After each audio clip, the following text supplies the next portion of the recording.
करूंगी। तो प्रॉफिट विजेंद्र सिंह जैसे कि जेल चले गए, वो एक प्रभु का चुना हुआ नबी, दास, प्रभु का सेवक है ना, और उनको अभी क्या बोला जा रहा है कि परमेश्वर का दास है, वो प्रॉफिट है, भविष्यवक्ता है, और आज उसको उसका बाइबल साथ नहीं दिया। ओके, नमस्कार, प्रेज द लॉर्ड, हालेलुया।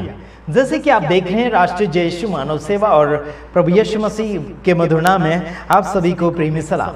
प्रभु आप सभी को लगातार आगे की ओर बढ़ाता चला जाए और आप सभी के सामने हम लगातार कुछ वचनों के द्वारा और कुछ वीडियो के द्वारा बातचीत करने जा रहे हैं। Praise the Lord. मैंने बीते हुए दिनों में आप सभी को कहा था कि राहों में कांटे अगर है तो रुकना नहीं, चलते चले जाना चाहिए।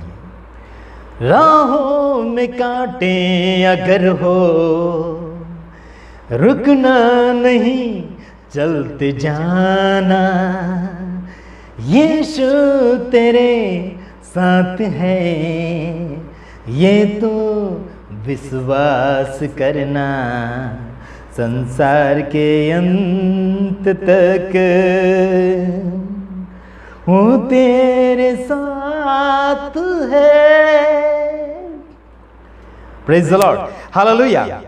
आइए हम कुछ ज्ञान की एक वीडियो दिखाकर उसके बाद में हम बात करेंगे। एक आंटी जी है जो आपके और मेरे जीवन में एक और बात प्रकट करने जा रही है। यहाँ पर लिखा है, नमस्कार, मेरा नाम प्रोफेटिस अनीता एक्का है। तो आज मैं बाइबल का जो मजाक उड़ा रहे हैं लोग, जो हमारा धर्म शास्त्र का मजाक उड़ा रहे हैं, तो उसके टॉपिक में, उसके विषय में मैं आज प्रीच करूंगी। तो प्रॉफिट विजेंद्र सिंह जैसे कि जेल चले गए, वो एक प्रभु का चुना हुआ नबी, दास, प्रभु का सेवक है ना, और उनको अभी क्या बोला जा रहा है कि परमेश्वर का दास है, वो प्रॉफिट है, भविष्यवक्ता है, और आज उसको उसका बाइबल साथ नहीं दिया, बाइबल बचा नहीं पाया बोल के सारे लोग मजाक उड़ा रहे हैं।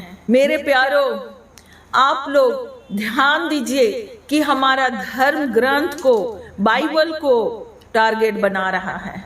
एक प्रॉफिट विजेंद्र सिंह को सिर्फ नहीं, बाइबल हमारा पूरा वर्ल्ड में प्रचार होता है।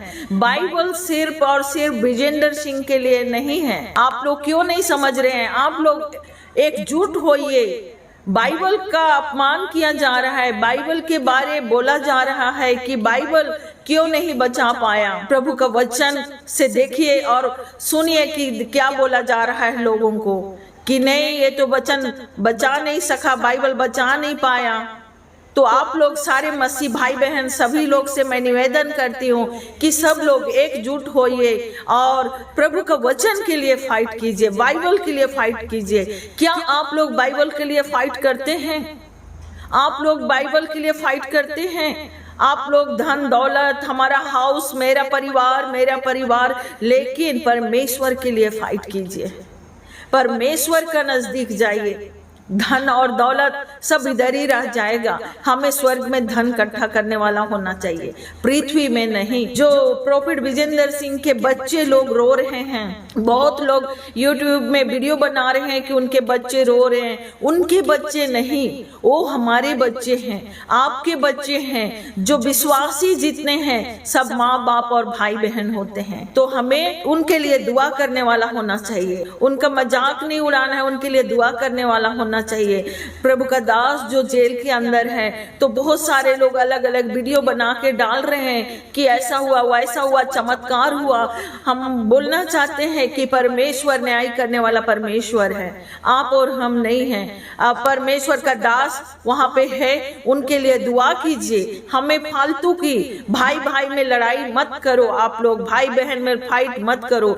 जितने विश्वासी है सब भाई और बहन होते हैं, तो हमें आपस में फाइट नहीं करना है। हमें दूसरों को मौका नहीं देना चाहिए। हमें दूसरों को क्या करना है? मौका नहीं देना चाहिए। हमें एकजुट होके प्रभु का दास को उठाना है, उनके लिए दुआ करना है, उनके मिनिस्ट्री के लिए दुआ करना है, उनका परिवार के लिए दुआ करना है। अभी आप लोगों का, सबों का उनको दुआ की जरूरत है। हमें फाइट नहीं करने वाला होना चाहिए, हमें एक दूसरे के लिए प्रेयर करने वाला होना चाहिए। इसलिए मैं यही कहना चाहती हूँ कि फाइट मत करो, एक दूसरे के ऊपर इल्जाम मत लगाओ, क्योंकि परमेश्वर का वचन में लिखा हुआ है, दोष मत लगाओ कि तुम पर भी दोष ना लगाया जाए। इसलिए उनको अभी सपोर्ट कीजिए। आप लोग मिस्टेक कर रहे हैं कि only for prophet Vijendra Singh के ऊपर टारगेट बनाया, लेकिन मैं आज आप लोगों को बताना चाहती हूँ, पूरा विश्वासी लोगों को टारगेट बनाया जा रहा है, पूरा मिनिस्ट्री को टारगेट बनाया जा रहा है। ओनली फॉर इंडिया ने आउट ऑफ कंट्री में भी टारगेट बना रहा है। आप अपना कलाम को बचाइए, अपना बाइबल को बचाइए, वही हमारा दोधारी तलवार है। क्या है वो? हमारा दोधारी तलवार है। एकजुट होइए, हमें एक दूसरे के लिए प्रार्थना करने वाला होना चाहिए। फाइट बिल्कुल मत कीजिए, ये अच्छा नहीं लग रहा है। और प्रभु का दास भी अंदर है, परमेश्वर तो देखता है ना हर कुछ को, तो हमें फाइटर नहीं बनना है। फाइटर अगर बनना है तो परमेश्वर को खोजने के लिए फाइटर बनो। वचन ही क्या है? परमेश्वर है। और आप लोग जागो, क्योंकि विश्वासी लोग, मिशनरी लोग, आप लोग को जागना है। अपना बाइबल के अपमान हो रहे हैं, अपनी बाइबल को बचाइए। अदर पर्सन देखो, अगर कोई थोड़ा सा बोलता है उनके धर्म में तो बहुत जल्दी एकजुट होते हैं और सारे खड़े हो जाते हैं, लेकिन हमारे विश्वासी भाई बहन कहाँ हैं अभी? जब बाइबल को टारगेट बनाया जा रहा है तो कहाँ हैं अभी? सब लोग एकजुट होइए और सब लोग प्रार्थना कीजिए कि हमारा हर चीज प्रोफेट विजेंद्र सिंह का और जो हमारा मिशनरी है सबों को बचाया जाए। मैं बार बार देखती हूँ, बार बार वीडियो बना रहे हैं कि ये हो रहा है, वो हो रहा है, लेकिन हमें किसी के ऊपर दोष लगाने वाला नहीं होना चाहिए। आप और हमने, जब प्रोफेट विजेंद्र जी को पनिशमेंट मिला है तो आप और हम न्याय करने वाला नहीं है। न्याय करने वाला ओनली फॉर जीवित पिता परमेश्वर है। आमीन। न्याय कैसे होगा और कैसे करेंगे? तो चलिए, बाइबल में लिखा हुआ है, प्रभु का दोधारी वचन में देखते हैं कि कैसे न्याय होगा। तो चलिए बाइबल पढ़ते हैं कि प्रभु का वचन में क्या लिखा हुआ है। प्रकाशित वाक्य 18:20 में प्रभु का वचन क्या कहता है? हे स्वर्ग और हे पवित्र लोगों और प्रेरितों और भविष्यवक्ताओं, उस पर आनंद करो, उस पर आनंद करो, क्योंकि परमेश्वर ने न्याय करके उसे तुम्हारा बदला ले लिया है। आमीन। तो इस वचन में क्या लिखा है? उनका बदला ले लिया गया है। तो जितने भविष्यवक्ता लोग हैं, जितने प्रेरित लोग हैं, जितने धर्मी लोग हैं, तो ये सबों का बदला, किसका बदला? दुश्मनों का बदला परमेश्वर ने ले लिया है। बदला लेने वाला नहीं होना चाहिए। परमेश्वर के नजदीक आइए और प्रार्थना कीजिए। आमीन। बाइबल में लिख दिया गया है, तो इसी तरह परमेश्वर न्याय करेंगे। तो हमें आनंद मनाना है, आनंदित रहना है, क्योंकि परमेश्वर ने दुश्मनों का बदला ले लिया है। आप लोगों को परमेश्वर पर भरोसा रखना है, विश्वास करना है और एक दूसरे के लिए प्रार्थना करना है, ना कि एक दूसरे से फाइट करना है। आमीन। तो मैं इस वचन से, जो मैंने प्रकाशित वाक्य से जो भी मैंने बताया, तो न्याय करने वाला कौन है? परमेश्वर है। और बदला ले लिया है। हमें ऐसा बदला नहीं लेना है कि नहीं, हमें वो ऐसा कर रहा है, हमें केसेस कर रहा है, तो हमें ये कर रहा है, तो मैं भी केस करूंगा और मैं भी बदला लूंगा। लेकिन मेरे प्यारों, हमारे विश्वासियों को ये शोभा नहीं देता है। हमें अन्य जातियों की तरह नहीं करना है, तो हमें विश्वासी की तरह रहना है और हमें एक दूसरे के लिए दुआ करने वाला होना चाहिए। यानी कि जो सच्चाई जो सामने आती है उसके विषय में लोग काफी डर भी जाते हैं और काफी हिम्मतवादी बातें भी कर लेते हैं। तो आइए हम कुछ वचनों के द्वारा बातचीत करेंगे जो आपके जीवन में हिम्मत की बातें हैं। बीते दिनों में कुछ दिनों तक मैंने वीडियो कम डालना शुरू किया था। वजह यह है कि हमारे घर में कुछ काम चल रहा है, इसके वजह से मैं लगातार ज़्यादा वीडियो डाल नहीं पा रहा। काफी लोग कहते हैं कि डर गया केस होने के कारण। नहीं यारो, डर नाम की चीजें हमारे अंदर प्रवेश नहीं हुई है, हाँ प्रवेश नहीं है, इसलिए हम कहते हैं डरने और डराने की बात हम करते भी नहीं हैं और आपको भी ये बातें नहीं करना चाहिए। आइए हम देखते हैं आगे की ओर। यीशु मसीह के वचन के द्वारा हमें कुछ सीख मिल रही है। आइए देखते हैं प्रभु का अनुग्रह और प्रभु का सामर्थ आपके और मेरे जीवन में क्या काम करता है। Praise the Lord, hallelujah. हाँ, हम पढ़ेंगे मत्ती 4 अध्याय उसका 17 वचन। हाँ, उस समय यीशु ने उस समय से यीशु ने प्रचार करना और यह कहना आरंभ किया, मन फिराओ और स्वर्ग का राज्य निकट आया है। Praise the Lord. Yeshu Masih जब प्रचार करना शुरू किए तब ये उसका आवाज था, ये बातें उसकी थी, मन फिराओ, मन फिराओ। Praise the Lord. क्या किया? मन फिराओ, क्योंकि स्वर्ग का राज्य निकट आ चुका है।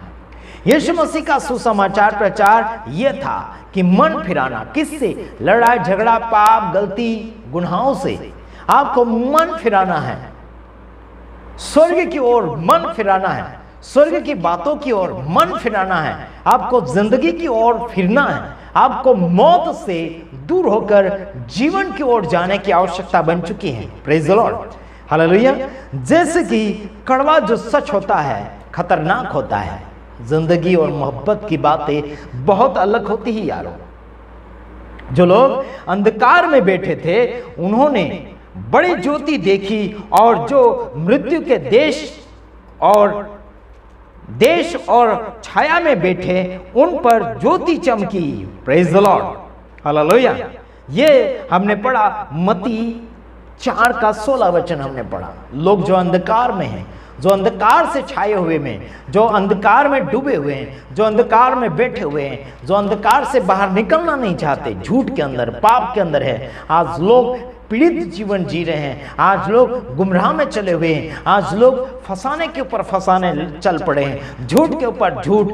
मसीह भाइयों बहनों में भी बहुत कुछ ऐसा छाया हुआ है। कौन कर रहा ज्यादातर झूठ?